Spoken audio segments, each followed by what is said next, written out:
네, 삼특검 수사지휘부.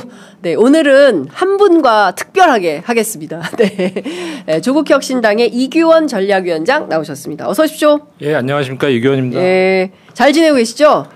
예, 뭐 좀 정신이 없긴 한데 너무 덥지 않으세요? 예, 덥기도 하고. 예. 그래서 뭐 삼특검도 끊임없이 돌아가고 있고. 그러니까요. 예. 요새 새 특검 가운데 김건희 특검이 가장 세게 돌아가는 것 같다. 이제 뭐 한 달 정도 좀 지났으니까 이제 본궤도에 올라간 것 같습니다. 아, 그렇습니까? 예. 그 새 특검 가운데 점수를 좀 매긴다면 1번 내란 특검 몇 점입니까?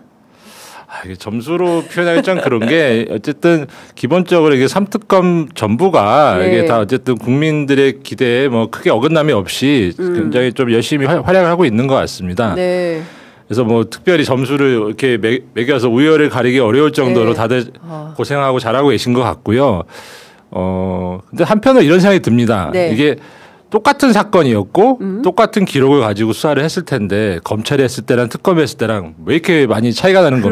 그러니까요. 예. 효능감이 완전히 다르다. 검찰은 제대로 일을 한 거냐라는 질문을 안 할 수가 없다. 심지어 뭐 똑같은 검사들이 가서 하고 있는데. 그러니까요. 예. 아니 심지어 그 특수본에서 파견된 검사들도 있지 않습니까? 박세현 팀에서. 예. 그렇습니다. 예. 그러니까 똑같은 검사들이 똑같은 기록을 가지고 다만 특검이냐 검찰이냐 이 간판만 차이가 있는데 그때는 왜 수사를 안 하고 지금은 왜 이렇게 열심히 하는 거냐. 그거 참 기이하다라는 생각이 그래서 듭니다. 좀 뭐 특검이 필요한 것 같고요. 그러니까요. 이게 검찰에는 이게 수사를 크게 한 세 가지 영역으로 이게 구분하지 않습니까? 네. 뭐 강력, 그다음에 공안, 네. 특수, 네. 이게 이른바 국영수라 해서 예. 이게 검사들은 다 국영수니까 다 잘해야겠죠. 네. 근데 약간 이게 내란 특검 같은 경우는 약간 그 뭐랄까요? 공안 그런 좀 공안 느낌이 좀 있고 예. 김건희 특검은 전형적인 특수 느낌이 있고 예. 그다음에 그러네요. 최혜병 특검은 약간 강력 사건, 강력 사건, 강력 느낌. 그러니까 예. 약간 비유하자면 약간 그런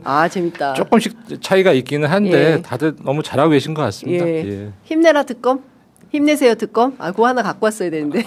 제가 그런 거 좀 못해가지고 다음에 한번 검토해 보겠습니다. 예. 그리고 지금 국회 내에서는 네. 또 상설특검 논의가 또 진행되고 있습니다. 그래요? 예, 물론 뭐 지금 삼특검 참 잘하고 있고 네. 하지만은 아직 뭐 예를 들면 감사원 같은 경우는 그 유병호라는 참 맞습니다. 국민 기준으로 보기 대단히 예. 밉상인 분인데 예. 아직도 그 감사위원이라는 중책을 맞습니다. 지키고 있고 그래서 네. 그 최재해 유병호에 예. 대해서는 이게 본격적인 수사가 필요한 거 아니냐. 이게 물론 그 공수처의 사건이 좀 계류되어 있는 부분은 있긴 한데 깜깜무소식이거든요. 공수처는 또 왜 이렇게 가만히 있습니까? 공수처에 새로 검사들이 더 파견이 돼서 좀 달라질 거다라는 기대를 하긴 하던데. 근데 좀 아직 인력 충원이 좀 아직은 좀 필요할 것 같고요. 인력 충원 됐다고 하던데요.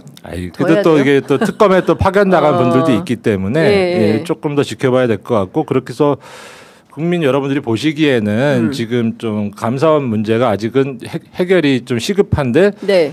그래서 뭐 상설특검은 이게 검사 5명짜리 파견되는 그 미니특검이지 않습니까? 네네. 근데 감사원 정도 의혹은 예. 그 미니특검으로 충분하다. 그래서 상설특검에 대해서 아마 혁신당하고 그 3인당 진보당 해가지고 아마 오늘 예.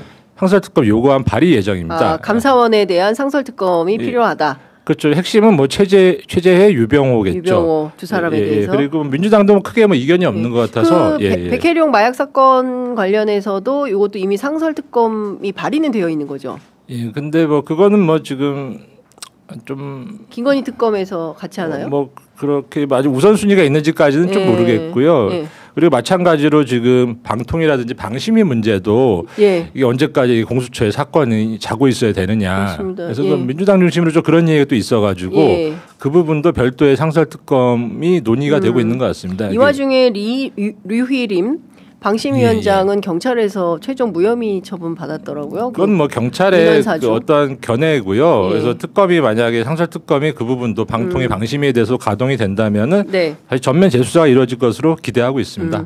근데 사실 제가 전직 검사셔가지고 오시면 꼭 여쭤보고 싶었던 게 있었어요. 뭐냐면 김건희 특검팀에서 그 오빠 김진우 씨의 처갓집에서 그러니까 김건희 씨의 사돈이죠. 사돈이죠. 사돈 댁에 모조품 반클리프 목걸이를 갖다 두었다. 이걸 어떻게 해석을 해야 됩니까? 그래서 진품인지 아닌지 이제 특검 차원에서 확인 절차에 돌입했다라는 건데요. 그렇죠. 아직 모조품인지 여부는 뭐 사실관계가 이제 규명됐다고 보기는 어렵고 일단 네. 그런 주장이 있는 것이죠. 네, 네. 네, 수사 받는 쪽에서의. 지금 그래서 그 좀 명품 목걸이나 그런 귀금속류하고 또 가방류, 신발. 신발이 지금 좀 네. 화제인 것 같습니다. 신발이 화제예요. 귀금속과 신발. 먼저 신발부터 말씀드려 보면 네. 저도 궁금한데 네. 제가 그래서 뭐 좀 찾아봤거든요. 그러니까 그 대한민국 여성분들 중에 이게 그 260? 예, 260mm. 그게 뭐 명품은 약간 뭐 다소 뭐 이상한 숫자로 표현하던데 제가 그런 건 어려워 잘 모르겠고 그래서 260 정도 신으시는 분이 1%가 안 되신다는 것 같던데요. 아, 1%. 그러니까 260mm의 신발을 신는 여성이 1% 이상. 예. 1%가 안. 근데 키가 굉장히 큰 저도 궁금해가지고 제 주변에 굉장히 키가 큰 엄마가 있어서 175인가 그렇거든요. 그래서 그 엄마한테 물어봤더니 250에서 255를 신는다. 260은 아니다.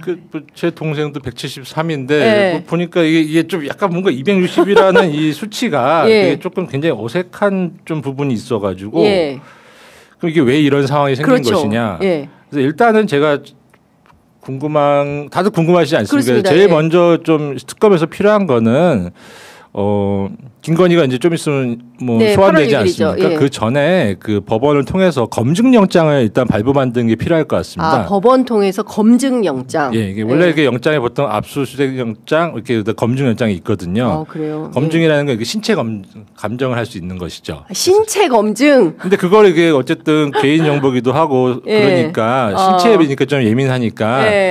뭐 특검에서 그냥 뭐 한번 발 좀 재봅시다라고 하는 거는 좀 여러 가지 오해 소지도 있고 인권침해 소지도 있기 때문에 법원을 통해서 검증영장을 발부받으면 됩니다. 그래서 영장의 집행으로 정확하게 발 치수를 한번 재볼 필요가 있다. 뭐 그 김건희 씨가 얼마나 키가 크신지 모르겠지만 이게 약간 상식적으로 봤을 때는 260 신다 그러면 약간 무슨 이게 명품 구두가 아니라 약간 뭐랄까 집신 신는 느낌이거든요. 집신. 그래서 조금 뭔가 어색하다. 근데 만약에 그분이 260을 안 신고 250 정도를 신는다고 하면은 도대체 그 집에 왜 260짜리 신발이 깔려 있었을까? 12켤레가 있었다는 거잖아요. 그걸 다 일일이 사진으로 찍었다는 것이고. 12개나 있다는 것도 신기한데. 근데 어쨌든 샤넬 신발 12켤레가 260mm였고 이것은 특검이 그러니까 그 확인한 유경옥 씨를 통해서 가방을 신발로 바꿔간 250mm 그거는 아니다. 그러니까 다른 거다. 그게 아니다는 걸 뭔가 억지로 강조한 느낌이 든다는 것이죠. 그러니까 이게 일종의 그러니까 그 얘기를 누군가 하던데 저한테 모조품을 갖다 놓은 거 사돈댁에 그다음에 신발장에 260mm 신발을 깔아둔 거 이거 다 김건희의 작전이다. 그러니까 특검의 수사를 피하기 위해서 뭔가 자기는 억울하다. 나는 260인데 왜 250이라 그래? 나는 그 신발 주인이 아니야. 그리고 실제 모조품이었어. 라는 것을 강조하려고 갖다 놓은 거다. 그게 뭐 그런 수사에 혼선을 주기 위해서. 그렇죠. 일종의 뭐 약간 수사팀을 우롱하는 처사인데 그게 맞다면은 저는 그게 굉장히 얕은 수라고 보는 게 수사라는 게 보통 그 수사 받는 분들이 생각하는 것 이상으로 훨씬 치밀하게 이루어집니다. 그리고 이게 뭐 한 명이 수사하는 게 아니잖아요. 몇백 명이 수사하고 필요하면 얼마든지 전문가의 인력의 도움을 받을 수 있는 게 수사기 때문에 그런 식의 이게 만약에 꼼수가 안 통한다. 그런다면 오히려 그 수사팀을 약간 좀 수사팀 입장에서는 좀 솔직히 우롱당한 뭔가 좀 더 열심히 해야겠다는 의욕이 생기지 않겠습니까? 그렇죠. 항상 그 수사팀의 의욕을 건드리는 사람은 결국에 망한다. 저는 그렇게 이해하고 있고요, 경험상. 김건희 수사팀의 의욕을 건드리면 망한다. 그렇죠. 어차피 수사팀 입장에서는 그 뭔가 만회하기 위해서라도 한번 우롱 당했으면은 더 열심히 할 것이고 그러면 도대체 왜 이런 현상이 일어났느냐. 그 집에 왜 260짜리 신발이 깔려 있었고 사돈댁에는 왜 가품 목걸이라고 주장되는 그게 잔뜩 있었느냐. 참 이해가 안 가거든요. 저도 그리고 예전에 지제 전담이라 해가지고 그런 명품, 가짜 명품 단속, 뭐 제조업자 단속도 좀 해보고. 명품 단속, 짝퉁 단속 해보셨어요? 뭐 한때 짝퉁 단속 좀 해보신 분입니다, 이분이. 이태원도 좀 돌아다니고 주로 그 그 공장은 공장이라 그 창고 같은 건 좀 약간 성수동 옛날 성수동에는 지금은 성수동이 좀 달라졌지만 옛날 성수동이 저기 신발이 예, 그렇죠. 예, 그쪽에 약간 그런 창고도 많이 있고 그랬던 기억이 나는데 보면은 근데 가품을 만들더라도 통상은 수요가 있는 걸 만들지 않겠습니까? 그렇죠. 그 사람들이 누구나 알고 근데 좀 진품을 사기엔 조금 부담스럽고 그렇죠. 그런 분들이 가품에 대한 수요 아닌가요? 맞습니다. 근데 지금 그 사돈댁에 갔다는 거는 굉장히 좀 특이한 반클리프의 나펠인가요? 근데 그거는 되게 비싼 거잖아요. 지금 반클리프 아펠에서는 좀 되게 당황하고 있다는 게. 반클리프 아펠 그 회사가. 그게 6천만 원이라고 보도가 나오는데 그게 6천이냐 1억도 넘는데 뭐 그런 식의 얘기도 있던데. 큰 거는 뭐 1억이 넘고 작은 게 6,200이다. 뭐 다이아 뭐 이렇게 있는 거라고 하면 저는 뭐 처음 보는 거긴 한데. 저도 보도로만 봤는데 그래프도 제일 싼 게 6천이고 거기서부터 시작한다. 그렇죠. 근데 뭐 이게 만약에 뭐 뇌물로 오일이 된다면 가격, 시가는 대단히 중요하겠죠. 근데 그게 예를 들어서 물어보니까 그것도 무슨 뭐 아람브라 라인이라고 하나요? 그게 좀 이렇게 흔한 거는 이게 좀 가품이 많은데 지금 뭐 문제는 그런 거는 수요가 극히 제한적일 텐데 가품을 만드는데도 굉장히 공이 들지 않습니까? 그렇죠. 그러니까 한두 개 만드는 거잖아요. 참 이해가 안 가는 상황이라서 이제 일단 가품인지 여부는 뭐 전문가 감정이 있어야겠지만은 이게 아람브라 라인이랍니까? 그건 아니고 그거는 좀 흔한 거는 좀 그 가품이 많다고 하더라고요. 물어보니까. 근데 이거는 되게 제가 어떻게 알겠습니까? 물어봤죠. 그러니까 취재하셨군요. 그러니까 이 김건희 씨가 착용했던 스페인에서 나토 정상회의 때 착용했던 것은 가품이라고 하기에는 너무 좀 특이한 디자인이다. 수요가 많은 그렇죠. 그 정도 공을 들여서 아무도 찾지 않는데 그리고 그렇게 화려한 거는 사람들이 평상시에 그걸 누가 하고 다니겠어요. 뭐 평상시에 하고 다니긴 좀 쉽지 않겠죠. 그렇기 때문에 수요가 제한적인데 그걸 굳이 가품을 어서 구하기도 힘들 것 같고 그렇지 않습니까? 그러면 이럴 때는 수사를 어떻게 해야 됩니까? 중요한 포인트는 그 특검이 찾으려고 하는 그 전성배를 통해서 전성배가 잃어버렸다고 주장하는 샤넬 가방, 그 다음에 뭐 그라프 목걸이, 뭐 이런 것들을 아직 못 찾은 거거든요. 까르띠에 팔찌, 뭐 브로치 이런 거 다 못 찾은 거예요. 일단 저 같으면은 그러니까 접근을 다시 해야 될 것 같아요. 처음부터 다시 되짚어봐야죠. 예를 들면은. 특검에서 그 사돈댁으로 압수수색을 나간 게 뭔가 단서가 있었으니까 나갔겠지. 뭐 그냥 뭐 맨땅에 헤딩해서 나가기는 좀 어려운 장소지 않습니까? 순서상으로도 굉장히 뒤일 텐데 설사 수사 순서대로 하면은 거기 먼저 가서 확보를 했단 말이죠. 누군가 얘기를 해줬을 거예요. 그 사람이 약간 허위 정보를 갖다가 제공했을 가능성이 있지 않습니까? 그럼 그 사람 다시 불러서 물어봐야죠. 다시 불러서. 네 말 듣고 가봤더니 뭐가 있긴 있더라. 근데 짝퉁이더라. 가짜래. 어떻게 된 거야? 다시 설명해봐. 너는 어떻게 알았어? 너는 왜 이런 얘기를 하게 됐니 여기서? 네가 알고 있는 거와 다르지 않니? 뭐 그렇게 물어봐서 거기서부터 다시 짚어가야 되는 게 아닌가라고 생각이 됩니다. 오빠 김진우 씨를 특검이 소환 조사했지 않았습니까? 오빠의 입을 통해서 동생의 비사실이 드러날 가능성도 있을까요? 왜냐하면 그분의 장모님 댁이거든요.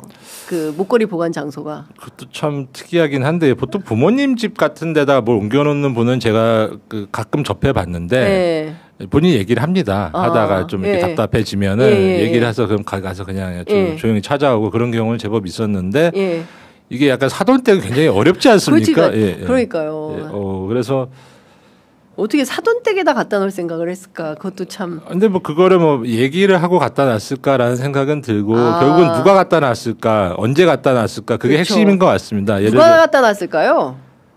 오빠 가능성이 없겠습니까?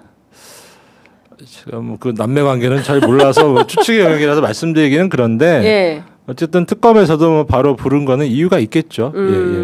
그러니까 어쨌든 이 패밀리가 상당히 돈에 그 초기 발달한 분들이고 그 어머니, 그 오빠, 그 다음에 이제 김건희 본인 당사자 이게 사실상 권력을 어떤 자신들의 어떤 그 금전적인 동원의 수단으로 권력을 활용해 먹은 거 아닌가라는 의심이 드는데 김진우 씨도 죄수의 딜레마가 발동해서 동생의 범죄 사실을 다 털어놓게 될지 저는 이게 굉장히 주목이 됩니다. 그러니까 이게 옮겨졌다면은 그게 언제 옮겨졌느냐 그 시점이 제일 중요한 것 같고요. 적어도 이게 뭐 공론화된 이후에 언제일지가 제일 중요한 것 같고 네. 그러니까 뭐 김진우 씨 입장에서는 아마 그 진술을 거부하지 않았을까요? 그럴 가능성이 높을 거는 같은데, 네. 그러니까 좀 특이하고 이게 문제는 이게 어쨌든 뇌물 성격을 가지고 있다면 사실은 진품을 선물했지 않겠습니까? 가품을 선물했다가는 큰일이 나겠죠. 예.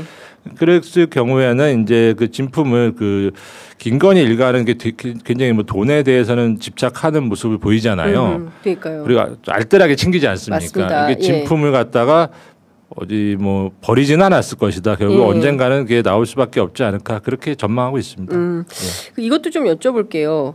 그 김건희 특검 팀에서 그 공천 개입 의혹 사건과 관련해서 어제 그 이준석 개혁신당 대표 본인은 무슨 공교롭게 자기가 대표되자마자 압수수색을 해서 정치적으로 오해를 살 만한 행동을 했다라고 비판하고 있는데 이준석 대표까지 자택, 사무실, 뭐 개혁신당 다 그 압수수색을 했어요. 이 공천 개입 의혹 사건과 관련해서 어디까지 수사가 확대될 걸로 좀 전망해 볼 수 있을까요? 저도 뭐 어제 그 국회의원 회관 사무실에 이준석 거기가 5층이지 않습니까? 네. 저도 그 자주 왔다 갔다 하는 데라서 보니까 많이 이게 카메라들이 대기 중이었어요. 꽤 늦게까지 있었던 걸 제가 접했던 기억이 있는데요. 네네. 이게 뭐 본인은 뭐 이게 뭐 일요일 날 그 전당대회 해가지고 당 대표로 재차 선출이 됐는데. 왜 공교롭게라는 말을 사용하던데 제가 보기에는 그 공교롭게라는 말이 굉장히 좀 어색하게 들렸고요. 네.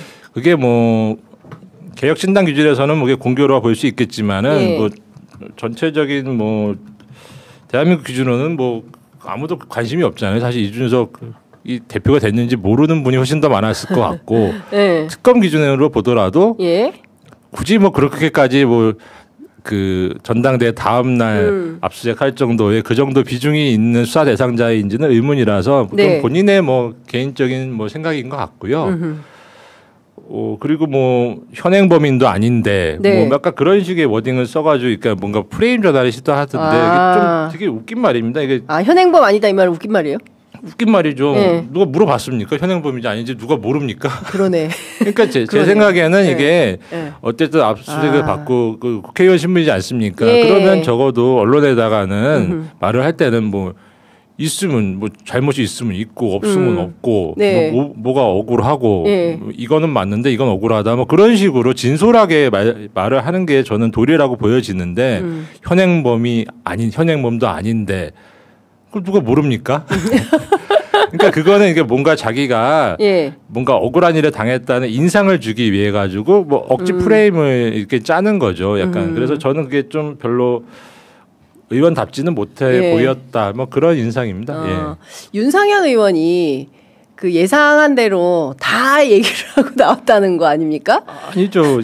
저희가 예상하는 걸 훨씬 벗어나서 더 많은 걸 이렇게 풀어놓고 왔을 가능성이 높습니다. 그러니까요. 굉장히 진솔하게 본인 표현에 따르면 진실되게 수사에 임했다라는 건데 그 장제원 의원의 이름까지 이제 거명이 됐어요. 그러니까 2022년 그 국민의힘 공천 상황에서 재보궐선거와 지방선거 전체에 전방위적으로 윤석열, 김건희 내외가 개입했다라는 것을 입증할 만한 단서를 굉장히 그 친절하게 많이 서비스하고 가니까. 뭐 얘기하면서 뭐 자기한테 오는 책임은 좀 약간 철저히 차단하는 좀 뭐 디테일하지만 이런 건가요? 뭐 약간 좀 자기 방어적인 내용도 함의가 좀 포함되는 그런 식의 워딩을 하시던데. 글쎄요, 그게 뭐 장제원 그분이 뭐 그런 말을 전달했을 수는 있겠지만 그게 본질 일은 아니잖아요. 결국 공천관리위원장은 당시 윤상현이 맞단 말이죠. 그러면 자기가 책임질 일을 했느냐 안 했느냐 그것이 중요한 것이지. 제가 봤을 때 장제원 의원을 굳이 거론하는 거는 어쨌든 한때 뭐 그쪽 기준은 동지였을 거 아니겠습니까? 그렇죠. 대단히 좀 아쉬운 부분이죠. 결국 나중에 법정에서의 어떤 공방을 염두에 두고 뭐 하나 이게 좀 걸어놓은 것이죠. 미리 좀 그렇게 이해합니다. 이준석, 윤상현 이런 분들의 이 그 체포영장 집행 뭐 구속 가능성은 어떻게 보세요? 주로 이제 증거인멸이나 도주 우려가 있어야 되는데 이준석 의원 같은 경우에는 본인이 여러 인터뷰를 통해서 나는 구글 드라이브의 모든 내용이 그 통화 내용이 다 기록이 되어 있다라고 이제 얘기를 했어요. 근데 압수수색을 통해서 만약에 그게 삭제되거나 없어졌다라는 게 확인이 되면 증거인멸로 볼 수 있는 거 아닙니까? 그렇죠. 그리고 네. 구글 드라이브를 강조해서 여기 다 기록돼 있어라는 거는 수사를 했던 사람으로서는 어떻게 들리냐면 네. 이것만 봐주세요라고 들리거든요. 이게. 아 그래요. 예, 예. 예. 그래서 더 이게 그것만 보기 싫은 거죠. 원래. 딴 것도 봐야 된다. 예, 예. 약간 그렇게 거꾸로 들리지 않습니까? 아 그렇구나. 좀 그래서 저는 사실 이준석 건 같은 경우는 사실은 명태균 게이트 시작점이지 않았습니까? 그렇습니다. 예. 사실 이준석의 제보로 명태균 게이트가 맞습니다. 시작이 된 것인데 예. 어떻게 보면 명태균 같은 경우는 좀 이준석에 대해서는 좀 약간 비호하는 언행이 좀 있었던 것 같아요. 초반에 그랬죠. 근데 지금은 좀 바뀐 것 같습니다. 조금 바뀔 수 있죠. 예전에 보면 변호인도 사실은 이준석과 가까운 분이 뭐 명태균의 맞습니다. 변호인 중에 한 분으로 계셨다는 얘기도 있고 그렇긴 했는데 기본적으로 명태균 지금 그 관련된 사항은 이제 명태균의 진술이 없어도 네. 수사를 진행하거나 혐의를 입증하는 크게 지장이 없는 단계로 온 것 같습니다. 그러다 보니까 명태균 씨는 조금 더 이게 자기 기준 뭐 장사가 잘 안 된다고 생각하는 것인지 특검 수사에 되게 굉장히 비협조적으로 가지고 있지 않습니까? 그게 결국에는 어떤 너무 이렇게 뭐랄까 너무 재다가 그게 자기가 어떤 역할을 할 수 있는 좀 기회를 좀 실기한 것이 아닌가 좀 그렇게 이해가 되고요. 네. 지금 뭐 공천 개입 의혹 관련해서는 좀 수사가 많이 진행이 된 것 같습니다. 예, 그래요. 예. 그러면 신병 관련해서도 신병. 예. 사실은 뭐 이 김건희 특검에서의 신병 문제도 있고 네. 또 내란 특검에서도 신병 문제도 있는데 저는 좀 그런 생각이 들더라고요. 이게 그 대한민국에서 그 옷깃만 스쳐도 구속이 되는 분들이 있습니다. 이른바 이게 폭력 그런 뭐 단체 하시는 분들이죠. 예. 이게 뭐 보통 이게 4조라고 하는데 이게 폭처법 4조가 적용돼서 범단으로 적용이 되면은 뭐 이게 단순 가입해가지고 그것도 모임이지 않습니까 기본적으로. 그렇죠. 그럼 회비도 내고 하거든요. 그러니까 회비만 낸 사람들도 구속이 돼요. 그런 부분에 있어서는 경찰, 검찰, 법원이 다 이미 오래전부터 합의되어서 그렇게 실제로 실행해온 관행 같은 것입니다. 그러니까 이 사람들이 범단으로 처벌 가능성이 있다고 보시는 거예요? 아니 그런 뜻이 아니라 그 범죄단체에 가입만 하더라도 옷깃만 스쳐도 이분들은 다 구속을 하거든요. 경찰, 검찰, 법원 아무도 이견이 없습니다. 왜 그렇겠습니까? 위험하니까. 근데 기껏해 연장 드는 사람들이 이렇게 모여 있어도 위험하다고 해서 다 구속시키고 엄히 처벌을 하는데 심지어 국민을 상대로 총을 겨누는 내란 세력들이지 않습니까? 그렇습니다. 저는 내란 특검에서 주요 임무 종사로 거론되시는 분들은 진즉에 다 구속되셔야 되는 분들이라고 생각하거든요. 그게 맞잖아요. 네. 근데 왜 여태 구속이 안 되고 거리를 활보하고 있느냐. 그러니까. 그 초기에 수사가 여러 수사기관 간에 조금 뭐 이렇게 좀 이견이 좀 신속하게 해소되지 않았다든지 또 검찰이 수사를 주도하면서 조금 그 신병에 조금 소극적이었다든지 제가 보기에는 뭐 군 장성 외에는 굉장히 신병에 소극적으로 일관했지 않습니까? 맞습니다. 그런 부분들이 여태 해소되지 않고 특검의 숙제로 넘어온 것이기 때문에 뭐 영장이 청구된 이상민 전 장관이라든지 그런 분들은 중요 임무 종사자로 분류되면은 당연히 구속 수사가 이루어질 것으로 저는 이해하고 있고 그 김건희 특검에서 마찬가지죠. 뭐 크게 국정농단 수준의 그런 그 사범들이고 그게 뭐 약간 국민의 기대나 우려보다도 훨씬 더 중한 좀 혐의를 받고 계실 가능성이 높기 때문에 구속 수사가 이루어질 것 같고 그리고 또 그 국민의힘에서는 또 다 서약도 했지 않습니까? 우리는 불체포 특검 포기합니다. 물론 그때는 뭐 정치 캠페인으로서 이재명 당시 그 민주당 대표를 겨냥해서 한 그 캠페인이긴 한데 어쨌든 대국민 약속이니까요. 그래서 이제 이준석, 윤상현 두 사람은 구속이 된다는 거 안 된다는 거예요. 아니, 핵심은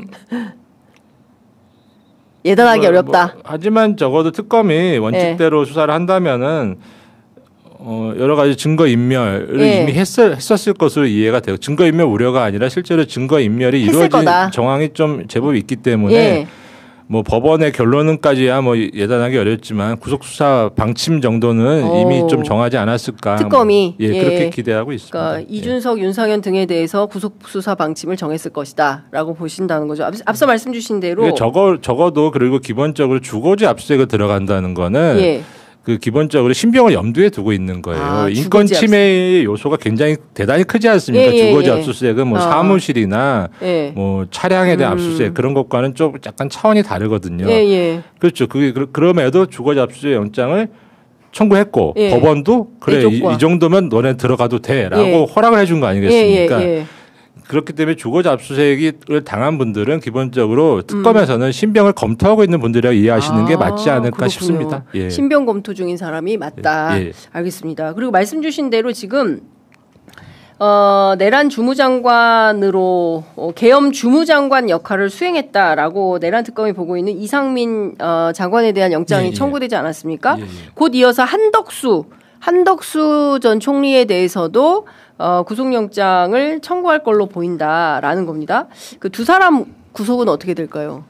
아까 말씀드린 대로 그 뭐 동네에서 이렇게 패를 지어서 행패를 부리는 그런 분들도 옷깃만 스쳐서 다 구속인데 국민을 상대로 내란을 일으킨 분들에 대해서 이게 불구속 수사를 한다. 이게 법감정에 맞나 싶고요. 실제로 그 굉장히 중책을 맡고 있는 분들이었지 않습니까? 그럼에도 국민을 배신하고 본연의 역할을 국무위원으로서의 역할을 방기한 채로 내란 세력에 가담했다는 것 자체로서는 저는 구속 수사가 불가피하다고 이해하고 그게 수사 문법에 맞습니다. 그렇기 때문에 저는 이상민 전 장관에 의해서 한덕수 그리고 박성재 정도까지는 당연히 구속 수사가 이루어져야 된다고 생각하고 한덕수, 박성재 아울러서 지금 뭐 군에서도 뭐 드론 사령관 뭐 그 정도는 당연히 검토돼야 되지 않겠습니까? 외환 관련해서.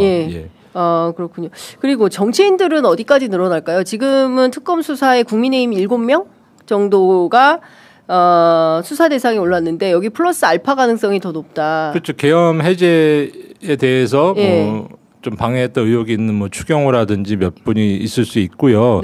그리고 이제 그 공수처의 체포영장 집행을 물리력으로 저항했던 분들 중에 뭐 당에서 좀 주요 직책을 맡으신 분들은 여전히 뭐 주요 수사 대상자로 검토되고 있을 거라고 생각합니다. 그 조국혁신당에서 고발도 하지 않았습니까? 윤석열과 50인의 도적들. 이 사람들에 대해서도 지금 수사가 개시됐습니까?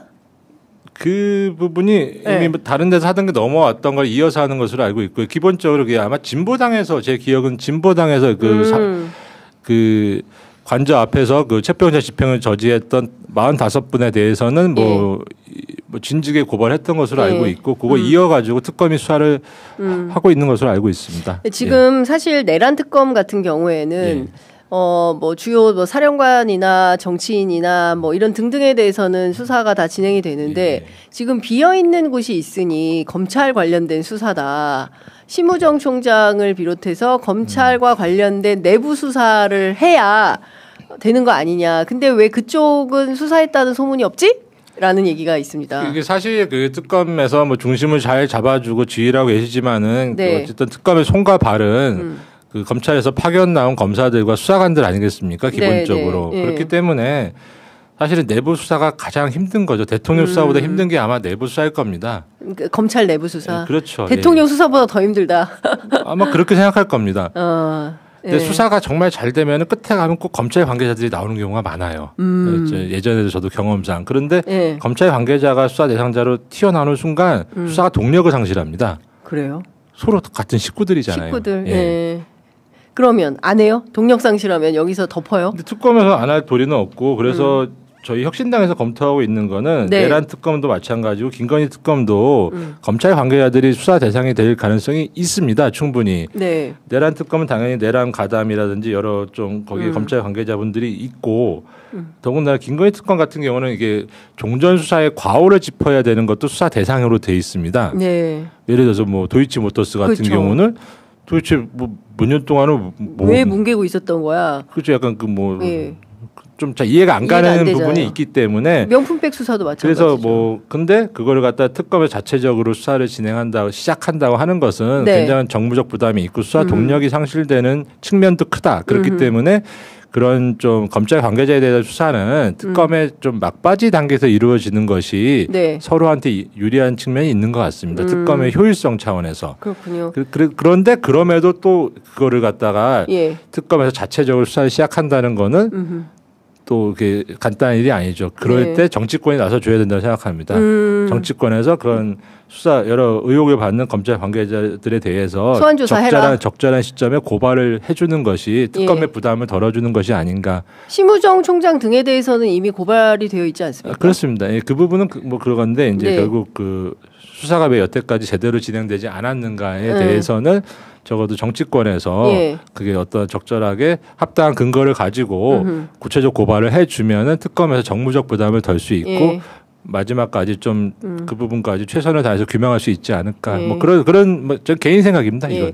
그리고 돈과 관련해서 사실은 그 8번 계엄 지시서 8번 네 남자죠. 최상목. 최상목 최욱에 따르면 최상목이 이 최상목 경제부총리에 대해서도 그 12월 3일 그 밤에 그 다음에 12월 4일 넘어가서 자정 넘어서 있었던 1급 그 기재부 관료들을 불러서 회의를 했는데 이 내란과 관련된 비용을 예산을 쓰기 위해서 그런 거 아니냐.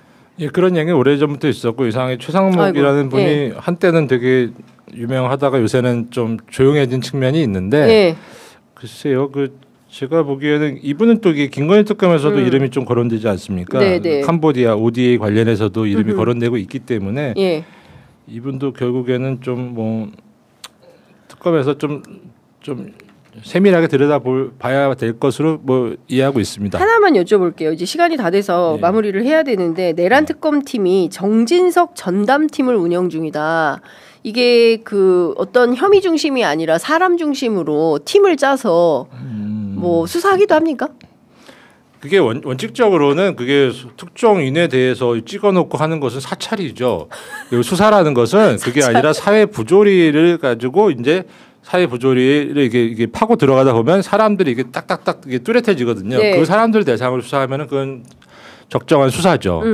수사와 사찰은 사실 종이장 한 장 차이입니다. 그런 측면에 있는데 내란 특검팀이 정진석 전담팀을 운영한다는 건 저도 뭐 그 정도 뭐 기사 외에는 저도 접한 바는 없는데 그냥 그 개인 의견으로 말씀을 드리면은 이게 이런 전담팀이 꾸렸다는 건 이런 의미가 있을 것 같습니다. 이게 정진석 같은 경우는 비서실장도 하고 여러 가지에 관여된 상식적으로는 이게 많이 관여됐을 걸로 생각이 되는데 단서가 부족한 겁니다. 단서가. 그러니까 관련된 단서도 모으고 관련 고발도 조금 혹시 어디 흩어져 있는 거 있으면 찾아서 이게 또 이게 가져오고 이제 그런 차원에서의 정진석 전담팀을 만든 것이 아닌가. 왜냐하면 이게 바로 이제 수사에 착수할 수 있을 정도의 혐의가 정리가 안 된 거예요. 그렇다고 내란에서 그냥 이렇게 옆에 서 있었다 그것만 가지고 사람을 처벌할 수는 없는 거니까 이분은 상식적으로 보다 많은 역할, 보다 나쁜 행동을 많이 했을 것으로 이해는 되는데 단서가 부족하니까 그 부분에 대한 내사를 겸한 팀을 만든 것이 정진석 전담팀으로 이해됩니다. 한 가지만 끝으로 시간이 너무 부족하다. 하나만 그 내란 특별재판부 그러니까 특별재판부를 해야 된다라고 이춘석 법사위원장이 어젠가 그제 얘기를 했는데요. 조국혁신당은 좀 어떻게 보세요? 뭐 저희 당에서 본격 논의한 바는 없는데 개인적인 의견으로는 그건 조금 상권 분립에 좀 저해되는 측면이 있다. 위헌 요소가 있다. 좀 과하다는 생각이 들고요. 물론 그런 얘기가 나올 수밖에 없는 여러 가지 조희대 뭐 그런 상황이 있는 것이죠. 근데 한편으로 저희 이번 특검법 같은 경우는 예전에는 그 관할을 무조건 중앙지법에다가 한다든지 뭐 그런 규정이 있었는데 이번 특검법은 그것이 아니라 관할에 있는 어느 법원이든 기소를 할 수 있도록 이게 좀 장치 마련이 돼 있는 것 같기도 하고요. 재판부에서 그러니까 그래서 사법 행정이지 않겠습니까? 배당의 문제는 적절한 시점에 스스로 좀 물론 회피한다든지 아니면 재배당이라는 적절한 방식으로 인해서 국민의 우려가 충분히 해소될 수 있을 것으로 기대합니다. 조금 과한 것 같습니다. 근데 심정적으로는 이해는 갑니다. 그러니까 하도 좀 답답한 재판이 너무 많아가지고 그런 것 같습니다. 알겠습니다. 오늘 말씀 여기까지 듣겠습니다. 고맙습니다. 감사합니다.